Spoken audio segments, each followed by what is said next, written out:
Hello there and welcome to this vlog of March 2022, and I'd firstly like to apologise for not doing a video last week. I simply ran out of time. I'm sure we are all aware now of the situation with Ukraine, and I have a lot of ex-co-workers in Ukraine, people that I'm very close to. I know a lot of people over there, and I've actually dedicated my for want of a better term, business. I'm a freelance consultant in the communication sphere. I have just dedicated myself to working for Ukrainian firms now, doing English language comms to their host businesses. So it's basically a mixture between crisis comms and business updates for clients and things like that. I'm so horrified with what's going on that I just couldn't not do something. I think we've all got to kind of do what we can in our own way.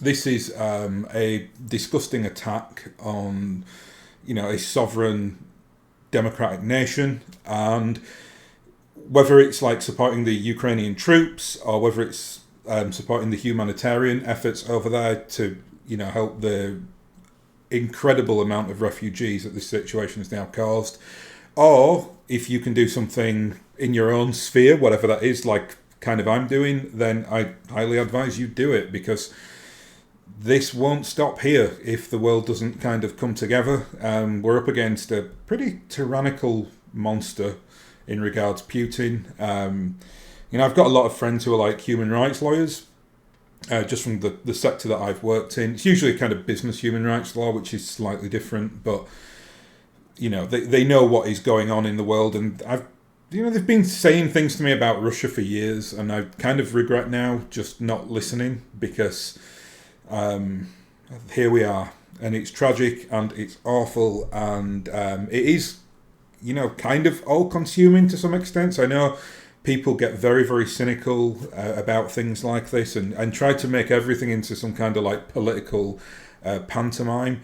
This to me is beyond all of that. This is something that if we don't get right, generations will be paying the cost for this for, a long, long time after we've all gone. So that's why my kind of schedule has been thrown out a little bit at the moment. I mean, if I'm working for a business and they are literally being shelled by cluster bombs, that's kind of the situation that I've found myself in over the last couple of weeks. I can't really go to those people and say, oh, sorry, I log off. I don't work after 7 p.m. or whatever. So I'm kind of trying to keep up with them as much as I can on their schedules, because they've obviously got clients and business relationships and offices, in other parts of the world who are kind of desperate to know what's going on. So usually, Ukraine does have a pretty, especially in Ukrainian business, a lot of them do speak English, but comms experts can kind of go in and get what they're saying into a more palatable prose, so that people over here can not have any misunderstanding or misrepresentation of what's going on, because that obviously could be really, really horrible and lead to a lot of drama and problems.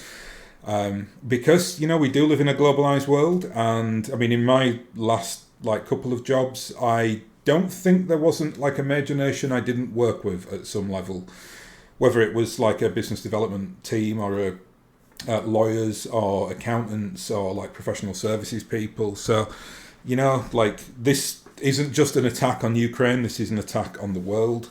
It's such a tragic situation though, because obviously NATO simply can't get involved. The ramifications of NATO getting involved aren't even worth thinking about. I think we all wish we could, but how do you cross that line? It's just, it's just a complete awful situation. Anyway, enough of that, because this is a BattleTech channel, so I don't really usually veer off into political discourse like that. But like I said, I think this is a little bit beyond that usual pantomime. This is far more serious and potentially far more horrifying. So let's go on to today's topic then, and it's going to be a cheerier topic to kind of mitigate and, you know, try to keep our heads up amongst all the pretty nasty things going on at the moment. And I just really wanted to kind of pay homage to Catalyst in terms of what they are doing at the moment on like the retail side for BattleTech. Now, I've spoken about this numerous times in the past, and I make no apology for that. Like, you might get bored of me saying things like, oh yeah, Catalyst are doing an amazing job. But I think it's really, really important that people in any like hobby give praise where it's due. And then it kind of gives you the right, if they get it wrong, you can then kind of go back to them and be like, yeah, you did this is a poor effort or whatever. I think firms need that sometimes. And I'm not talking about like, you know, and you get this a lot in the corporate world, where they'll kind of manufacture good buzz around their products, or they'll try some weird marketing technique or something like that. I'm talking about like people who are not like financially attached to a certain organization. Like, I'm certainly not with Catalyst, but I think what they are doing at the moment is so transformative for the hobby and the BattleTech like experience in general, that I really think we need to kind of collectively tell them what a good job they do. Now, I appreciate that there are going to be certain people watching this, because I think I do have some like Australian listeners who will say like, oh well, they botched the the second wave up quite badly over here. And, you know, I've discussed that before in the past, and that was incredibly unfortunate, and I'm sure Catalyst were pretty devastated about that as well. So I don't think it's necessarily a matter of like just saying that they are perfect and excellent and everything else. I mean, what I try to keep in mind with them is that they are a very, very small organisation with a very like small staff who are providing a service to an ever-growing fan base. And, you know, it's a competitive market as well as this. So it's not like they can just like rest on their laurels and just kind of see how it goes. Like, if they get it wrong, then that can cause the death of the IP. I mean, we've nearly seen that with BattleTech in the past. And this is kind of the BattleTech is now off the life support machine, and he's really kind of marching into the future. And I think absolutely most of that is off the back of what Catalyst are doing at the moment. I usually check their website like every week just to kind of see anything else that they're doing, or new product ranges, things like that. I sign up to them as well, so they'll occasionally send me out comms, like marketing comms that will say, you know, we now have this on sale or whatever else. And so I keep up to it as probably as well as anybody, really. I don't have any inside information though. I'm pretty good at predicting things like this though, so. Like, for instance, I know back like last October, I released a couple of videos really kind of saying I think 2022 will be the year of BattleTech, and it's the year we'll start seeing real growth, and you'll start seeing things like properly stocked in shops, and this is exactly what's happened. I know there was a lot of naysayers, and I direct no heat towards those people, because I think we've had so many false dawns with BattleTech, and it usually always ends up to be a bit of an amateur hour disaster. This time though, I really think they've got their heads around it. I think you can see just by going on the website, again, which if you've been checking over the last few months, you'll see that they just constantly have all the reinforcement packs in stock. That is an amazing sign. That means that, well, they probably over-ordered for one. I think getting all those thousands of orders off the back of Wave 2, when a lot of people had their forces, was, I'm not saying it was risky to do, because I'm sure they'll sell it all. I just think that, like, I think this notion that BattleTech is that popular that it will just sell out like this is not true. I think it's got a very, like, loyal core fan base, and that fan base is, like, steadily growing, and that steady growth is, like, super important. But I think, you know, from the point of view of, like, from a retail perspective, just being able to have it in stock, it gives you almost like a like a bonus and a morale victory, and like, you know, to people in the game who love it as well, who can then go to other people and say, look, if you want to get into this, now is the time, because you can get hold of the reinforcement packs like super easy, and the rules aren't hard to find like anywhere really. I mean, you know, this does bring me to one issue within the conversation that I wanted to have today, and that is on a game of Armored Combat. That's obviously to do with kind of the core rules. That's one thing where they've not been able to, for want of a better term, square that circle yet. I think that is slightly problematic in some respects because, you know, I mean, like tonight, for instance, I've got a couple of people coming over to teach them BattleTech. And they're big, like, gamers. You know, they're mostly into, like, 40k, kill team, things like that. They've never played BattleTech. I think one of them knows that it's got sheets. That's what one of them told me. But the other one was like, I only know this from people, like, ragging on 40k over the last year. So, and, you know, I think it's more intrigue than anything. And my only kind of trepidation in that is I can't be like, oh, well, just go buy a game of Armoured Combat for... I think it retails at about £50 or there or thereabouts, and it's it's a wonderful box set. But I still see, even on the Catalyst site, they still don't have like that in stock, which is a shame. I mean, they've got like the expansion pack with the clan invasion. I think one problem that a game of Armoured Combat has, and I think this is a significant issue, even though it works to people like my advantage, and a lot of people will say this. But you will buy a game of Armoured Combat just to get the mechs. I mean, I've bought 2 versions of it. I think I bought 2 versions of a game of Armoured Combat, and I bought, shockingly enough, I think about 5 versions of a Clan Invasion. And the only reason I didn't buy more a game of Armoured Combat is because I found some dude on eBay actually selling the models like separately. So I went and bought, you know, some of the other like models you can get in there. Like I got the Griffin, for instance. I know the Griffin's in the beginner box set, but you know what I mean, like those kind of core boxes. Now, how do they get around this? I think they really have to kind of call a bit of an emergency meeting to discuss what's going on here, and I think there is quite an easy way to solve it, to stop people like me, although actually I don't make any apology for doing this because it's a marketed product and I will buy it legitimately because I want something in it. But if you are, like, I think it's like $60 in the US, I guarantee to you there'll be so many BattleTech players in the US who have bought like 10 versions of that game because they want 10 awesomes. And I think one way to fix this now is to kind of stop just kind of churning out that box set like over and over again in its current like iteration. I think if I were them, what I'd do instead... Oh, well, maybe, you know, keep that because it's got the models in it or whatever. You know, keep, restocking that. But kind of be in the knowledge that it's going to sell out quickly because of the old fan base wanting the models. But I think one really kind of viable option would be to do a version of the game without models. So you just put, like, the cardboard standees in, the rule book, a map. And you'd sell that in, like a smaller box... It's gonna have to be the same like width and length, but it can be obviously like it can be like less depth because there won't be the models to kind of cater for, and sell it like for something like I don't know $18 or something like that, just where you get like a couple of maps and all the things you just need to actually play the game because you don't need models to play the game.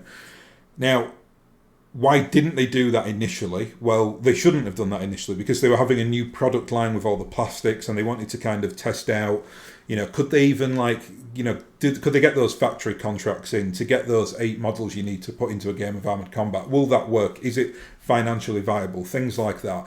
Well, it obviously is because look how successful they've now been after like the Wave 2 and all the kind of like expansion packs and reinforcement packs that are on order and this constant like growth of what's going on, whether it be like, you know, like republished rule books or, you know, things like that, things that kind of add to the flavour of the game as you get into it.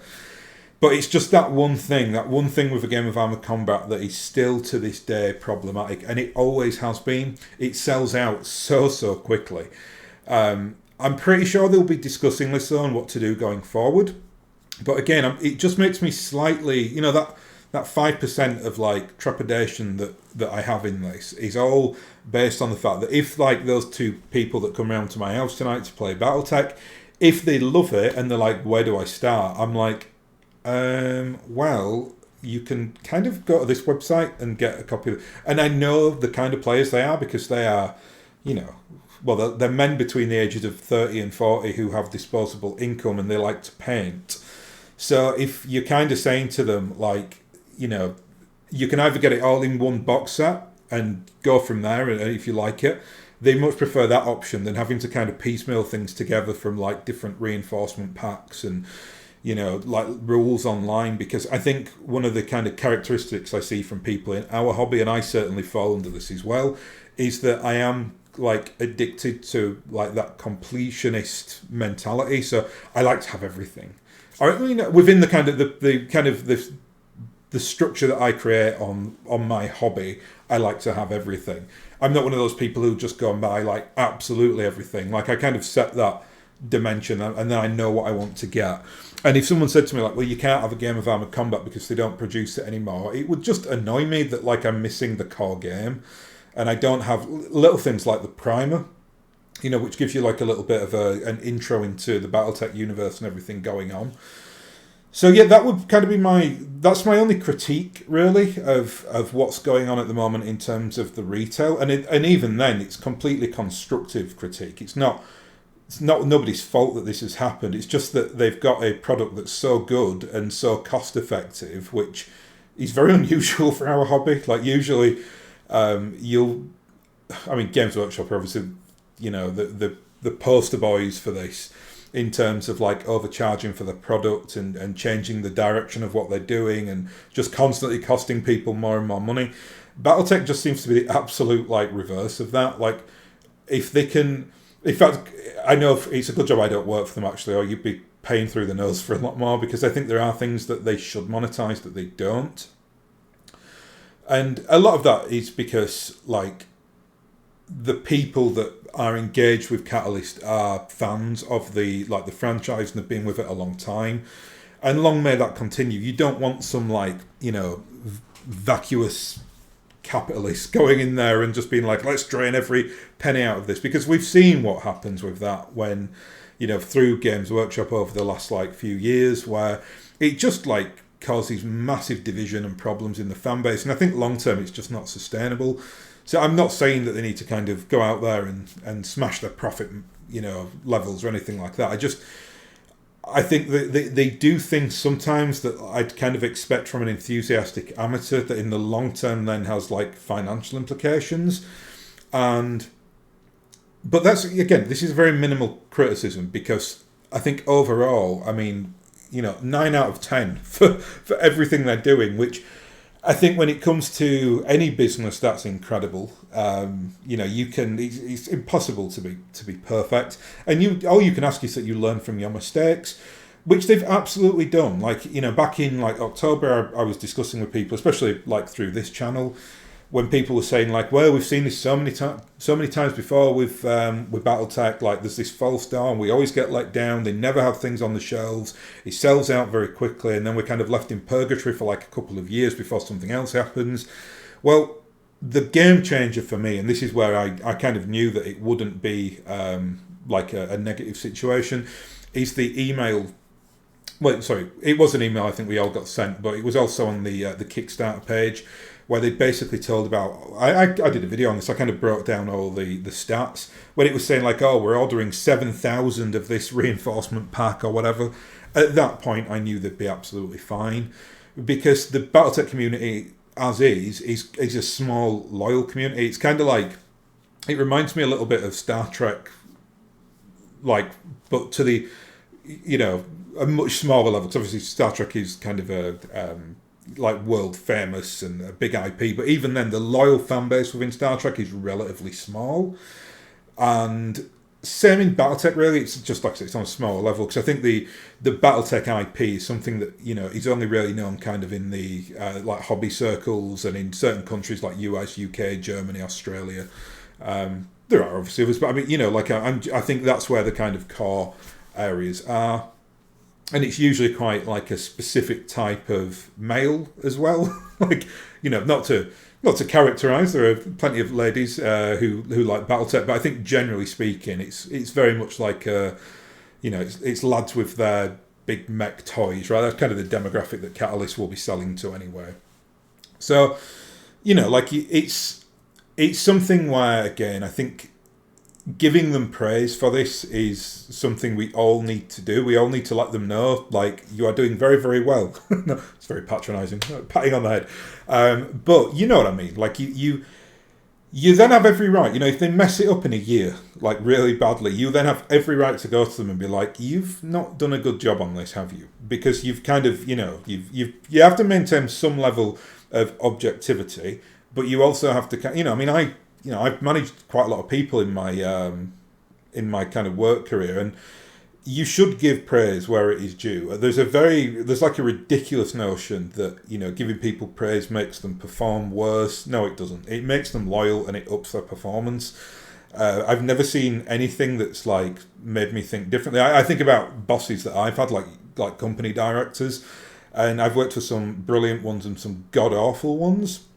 And the god awful ones that rule by fear have like this just constant turnover of staff. And the ones that, like my previous boss at, you know, a firm I worked at for like for about 3 years I worked there. And I had actually 2 director bosses there, and they were both like the most inspirational people I've ever worked for.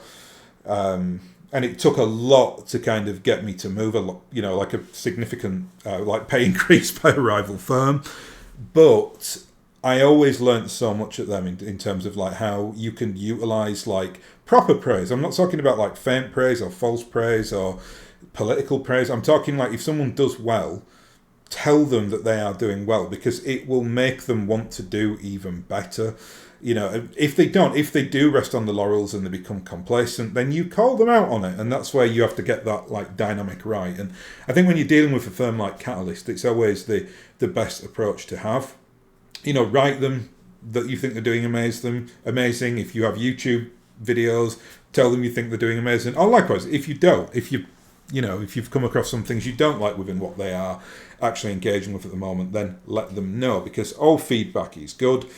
Well, it's certainly good for companies like Catalyst, because I can see absolutely that they listen to feedback. It's very, very obvious to me that they do that. Just in terms of like the I suppose like the elephant in the room with conversation about Catalyst at the moment is Wave 3.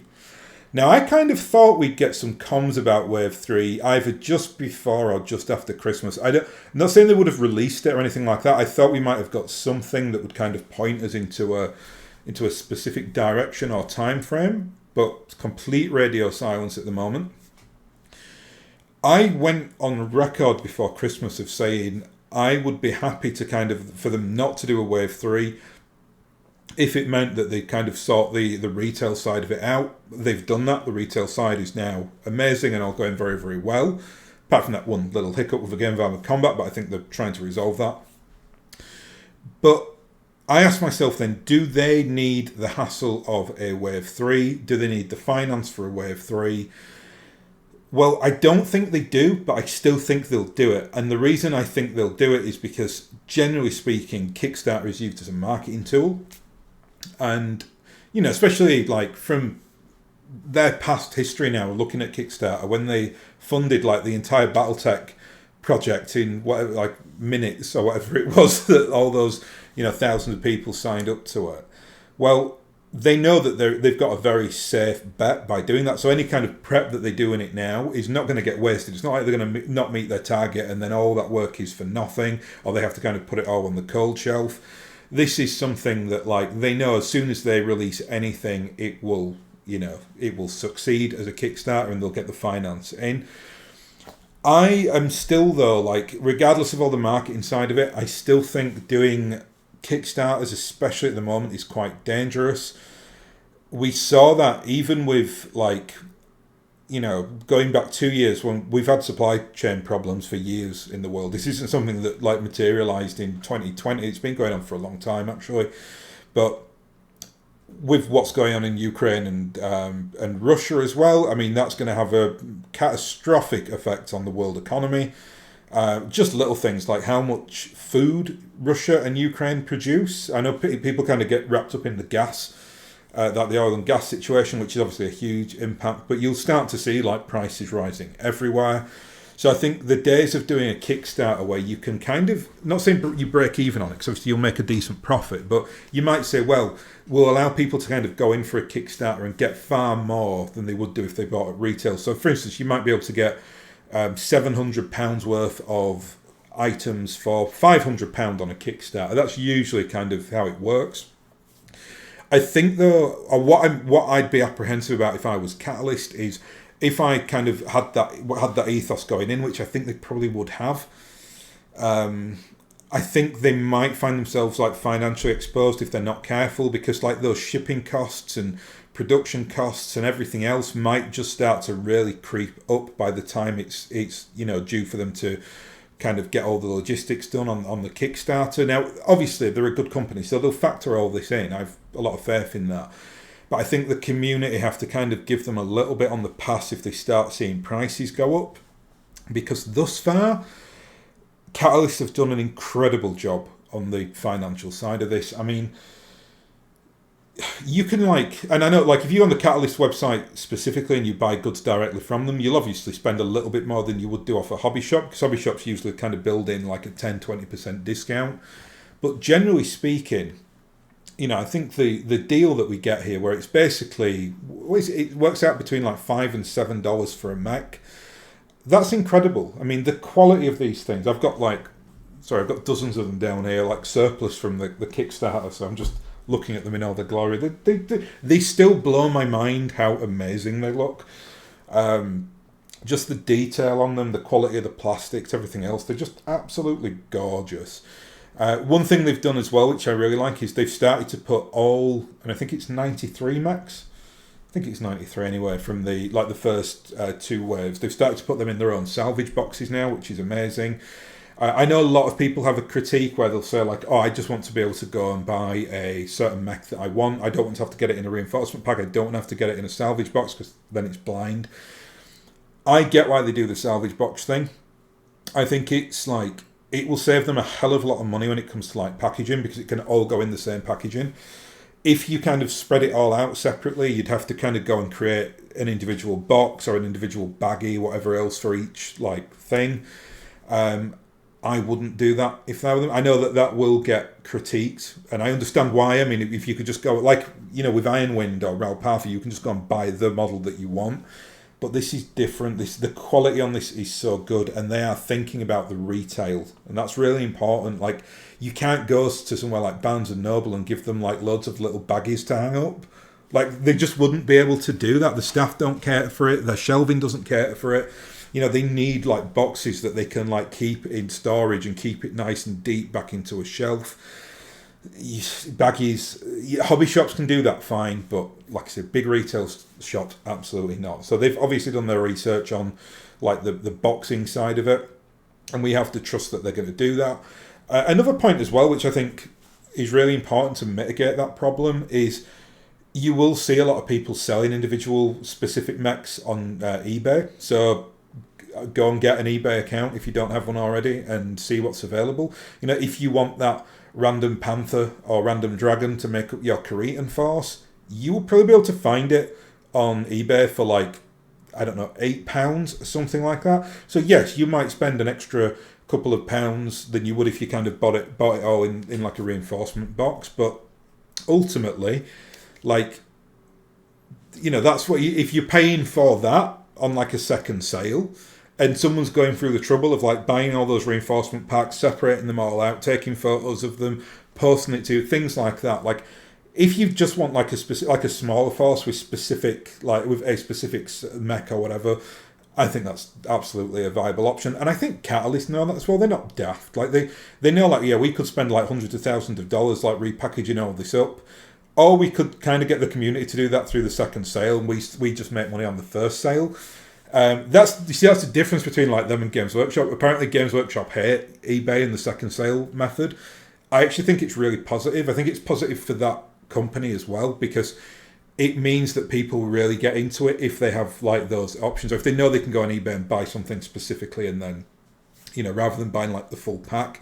I think that means that then when they do need those couple of forces in like bulk or whatever, they will go to kind of the home company and buy it directly as a first sale. So yeah, all amazing. I'll finish up by saying that I think we will see a bit of an explosion over the next coming months with the individual mechs that they're releasing. So they did this just for the Wolfhound 2C, which is not honestly not a mech that I'm interested in, but it looks great and it comes in like lots of different pieces. Comes in a little baggie. They've got like a specific company to make those up. Long may that continue. I mean, they did it with the Black Knight as well, the Clanbuster Black Knight. That to me that's how I'd do it as well. Like every couple of months or something, just make like a limited edition mech, have several thousand of them printed or whatever, and just sell it to your to your loyal fan base who are really going to get something out of that. They've kind of done that in the retail side of it as well. Like we got the the legendary box where you could get like the Archer and the what was it? I can't remember what it was now. An Archer, a Marauder, a Direwolf, and I can't remember the other mech. Anyway, whatever. But just kind of like having it as just like a specific legendary mech, I think works really, really well.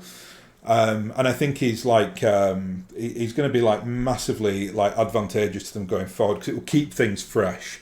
And I think then eventually, if I had to predict, I think they'll start announcing something on Wave 3 in the summer, so they can keep kind of like limited releases happening to keep people's eyes on it for several months, and then they'll pop and there'll be like this big third wave announcement, which I think I did a video on this last year. I still think what I said last year will come to fruition. I think they'll do mercenaries and they'll do like vehicle packs. I think it's very obvious they're going to do that because the Wolf Dragoons box set that we got, so like the one with the Annihilator in it. I think that was kind of a tester. They released that like limited through Barnes and Noble, which was probably part of their agreement with them that they would get one like limited release box set just to sell in their store. But I think what they'll do is you will start to see like all those kind of famous mercenary companies, maybe some like specific forces as well. So you might get like like a specific Korean like army force or battalion or something that's like famous in the lore, something like that. And they might do, I think actually why I think it's a really good idea is because then I think they can do a much smaller scale Kickstarter. So they can, for instance, say like, right, here are our we're doing 20 box sets, so there are 15 mercenary units, and then there are 5 like inner sphere power random inner sphere battalions or whatever, maybe a bit more. Maybe they'll do some clan stuff as well. So pick what you want, and that's really going to that will automatically make things smaller because you will have people in there who'll be like, well, I don't play Karita, so I don't want the Karitan force. Whereas with the current reinforcement packs, they're all kind of lumped in together. Like you don't just have like a Karitan, you don't just have, I don't know, like a dragon, a Jenna, a panther, and a thug or something like that. You don't see that in a force pack together. That would be like the quintessential Karitan pack. Instead, they spread it out, which is fine. I've got no problem with that at all. But I think this one, they might go a little bit more niche in the hopes that the community just, in a sense, buy less on the Kickstarter. So it means that the project in the factory isn't going to be as massive, which then means that they'll be able to kind of cater to it and do the logistics on it a lot more easier. That would be my advice for them to do anyway. I think if they have like an all-encompassing like thing again where they've got, like now they've released upwards of 93 models. I think they should be instead looking at like another, doing box sets that have the current mechs in there as well, but then like adding things to it. So maybe like if we go back to that Karita example, maybe do have a force pack that has, like a dragon and a thug and I can never remember the names because they're all Japanese, but like the mechs that the Karita got like after the clan invasion. Do things like that, interesting things like that for those specific players. And I said this before on a video previously. I can't remember which one it was, but I remember saying something like, how amazing would it be if you got like, if you had a Karita box set and it had like the black and the red dragon on there, it did really kind of pop out on a shelf. Like it'd be, any kid going up to that would just be able to kind of go, oh, I want to play Steiner, I want to play Karita, I want to play Capellan or whatever, because they'd see the box art and the colours and the kind of, you can't really get that when you kind of spread it all out a little bit too thin. But again, thus far, I think everything's going wonderfully. Long may it continue because I do love BattleTech. It's beautiful. And I feel so privileged that when I got to an age where I can dedicate some time and money into this properly, it's kind of the time when it all really kicks on. So thank you, Catalyst. You have made the 12-year-old that I used to be very, very happy by all this amazing product that you have given us. And on that nice flowery bombshell there, I will end it. So I'll thank you very much for watching, and I'll hopefully catch you again next time.